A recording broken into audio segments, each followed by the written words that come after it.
కాశ్మీర్లో జరిగినటువంటి ఉగ్ర దాడి పట్ల యావత్ దేశమే కాదు ప్రపంచం అంతా కూడా తీవ్ర దిగ్భ్రాంతిని వ్యక్తం చేస్తోంది. ముష్కరులకు సంబంధించి వాళ్ళు వ్యవహరించినటువంటి తీరు పట్ల కర్కశంగా వ్యవహరించాలి అని చెప్పేసి దేశ ప్రభుత్వానికి, భారత ప్రభుత్వానికి విజ్ఞప్తులు వెళ్తున్నాయి. ప్రతి ఒక్కరు కూడా ప్రతీకార దాడి కోసం ఎదురు చూస్తూ ఉన్నటువంటి సిచ్యువేషన్ ఉంది.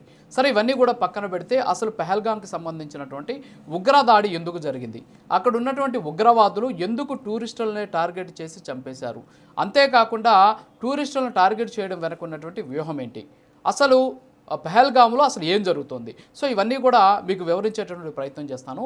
ఆర్టికల్ 370 రద్దు తర్వాత ఎస్పెషల్లీ జమ్మూ అండ్ కాశ్మీర్లో కూడా ఒక రకంగా శాంతి పవనాలు వీస్తున్నాయి. అక్కడ ఉన్నటువంటి యువత కావచ్చు, అంతేకాకుండా అక్కడ ఉన్నటువంటి చాలామంది స్థానికులు అక్కడ ఉన్నటువంటి టూరిజం మీద ఆధారపడి జీవనాన్ని సాగిస్తున్నారు.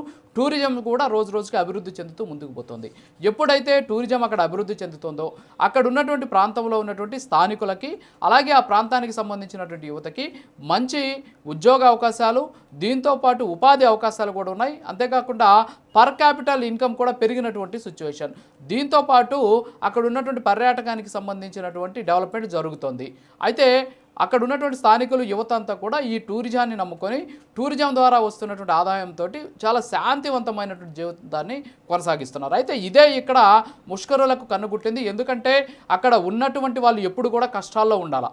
జమ్మూ అండ్ కాశ్మీర్లో ఉన్నటువంటి ప్రజలు కష్టాల్లో ఉండాలి, యువత చదువుకోకూడదు, యువతకి ఉపాధి అవకాశాలు ఉండకూడదు, వాళ్ళంతా కూడా టెర్రరిజం వైపు రావాలి. అలా వస్తేనే అక్కడ పాకిస్తాన్ ఏదైతే ఈ కాశ్మీర్ని తమ వైపుకు తిప్పుకోవాలి అని చెప్పేసి ఉగ్రవాదులను పెంచి పోషిస్తుందో వాళ్ళ పని సులువవుతుంది. సో అందుకని అక్కడ ఉన్నటువంటి ఈ టూరిజాన్ని దెబ్బతీయాలి అనేటటువంటి ఏకైక లక్ష్యంతోనే ఈ ఉగ్రదాడి జరిగింది.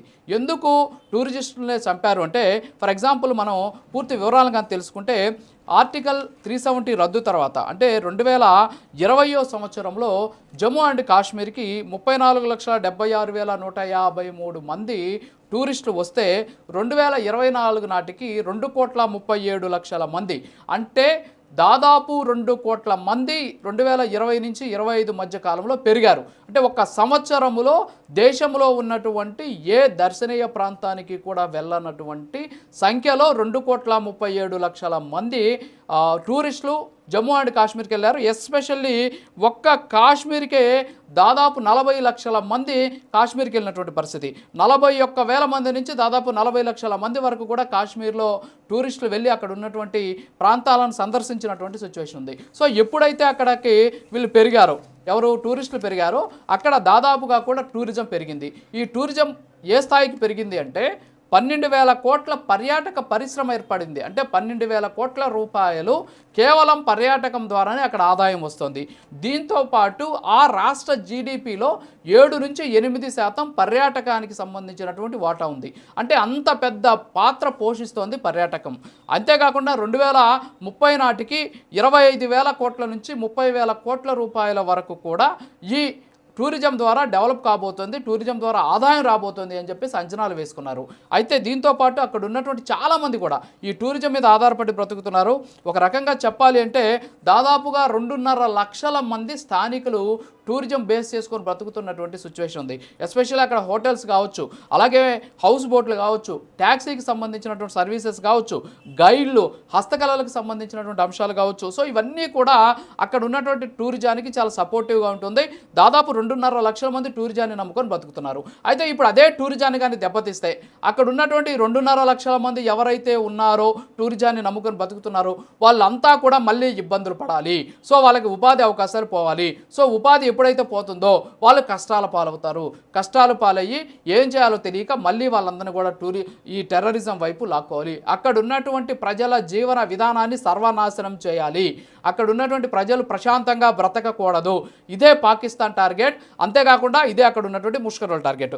అందుకే ఈ దాడులు చేసినటువంటి పరిస్థితి. ఎందుకని వీళ్ళనే టార్గెట్ చేసి చంపారు అంటే కారణం అదే. అక్కడ ఇప్పుడు దీనివల్ల టూరిజంకి సంబంధించి చాలా వరకు కూడా పడిపోయింది. ఇప్పుడే అక్కడ ఉన్నటువంటి టూరిస్టులంతా కూడా వెనుదిరిగేశారు. టూరిస్టులను చంపితే ఇక దాదాపు రాబోయే 5-10 ఏళ్ల వరకు కూడా టూరిస్టులు అటువైపు కన్నెత్తు చూడరు. సో ఉగ్రవాదులు దాడులు జరుగుతాయి కాబట్టి ఎవరు కూడా రారు అనేటటువంటి అంశాన్ని ప్రపంచానికి తెలియజేయాలనేటటువంటి ఉద్దేశంతో ఎస్పెషల్లీ జేడీ వాన్స్ లాంటి లాంటి అమెరికా ఉపాధ్యక్షుడు దేశంలో పర్యటిస్తున్నటువంటి సందర్భంలో ఈ ఉగ్రదాడికి పాల్పడడం వెనక ఇలాంటి పెద్ద కుట్ర ఉంది. అంటే దీన్ని బట్టి చూస్తుంటే పర్యాటక రంగాన్ని దెబ్బతీసి అక్కడ ఉన్నటువంటి ప్రజల జీవన విధానాన్ని సర్వనాశనం చేసి వాళ్ళందరినీ కూడా కష్టాల్లోకి నెట్టేసి వాళ్ళందరినీ కూడా ఉపాధి చూపిస్తామని చెప్పేసి టెర్రరిజం వైపు ఆకర్షితులను చేసి అక్కడ టెర్రరిజం గ్రూప్స్ని పెంచి పోషించడం కోసం జరిగినటువంటి ఒక పెద్ద కుట్ర ఇది. అందుకే ఈ టెర్రరిస్టులంతా కూడా దాన్ని టార్గెట్ చేసుకున్నారు. మనం చూస్తే వివరాలుగా చూస్తే ఇప్పటికే చాలా వరకు కూడా అంటే సమ్మర్ సీజన్ స్టార్ట్ అవుతుంది. సో ఇప్పుడే ఈ జమ్మూ కాశ్మీర్లో పర్యాటకుల తాకిడి పెరుగుతుంది. మరి ఈ సందర్భంలోనే ఈ అటాక్ జరిగింది. సో వివరాలు చూస్తే చాలామంది పర్యాటకులు ఇప్పటికే ఫ్లైట్లు బుక్ చేసుకున్నారు. అక్కడ నుండి హోటల్స్ బుక్ చేసుకున్నటువంటి వాళ్ళంతా కూడా విత్డ్రాన్ అవుతూ ఉన్నటువంటి పరిస్థితి. దాదాపుగా కూడా ఇది కోలుకోలేనటువంటి దెబ్బ అని చెప్పి రాష్ట్ర ముఖ్యమంత్రి కూడా ప్రకటించినటువంటి సిచ్యువేషన్. సో ఓవరాల్గా ఈ దాడి వెనుక రెండు కుట్రలు ఉన్నాయి.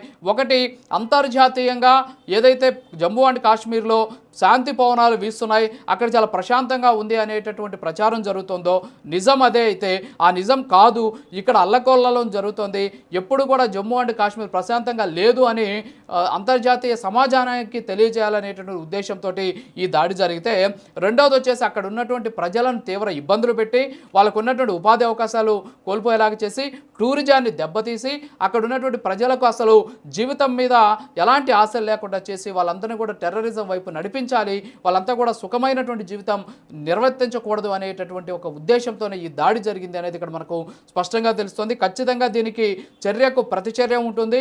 ఇప్పటికే ప్రధాని నరేంద్ర మోడీ అధ్యక్షతన ఒక సమావేశం కూడా నిర్వహించారు, సిసిఎస్ సమావేశం. ఈ సిసిఎస్ సమావేశంలో కూడా అనేక కీలకమైనటువంటి నిర్ణయాలు తీసుకొని ముందుకు వెళ్తున్నారు. ఖచ్చితంగా ఉగ్రవాదులకు మట్టుబెట్టాల్సినటువంటి అవసరం ఉంది.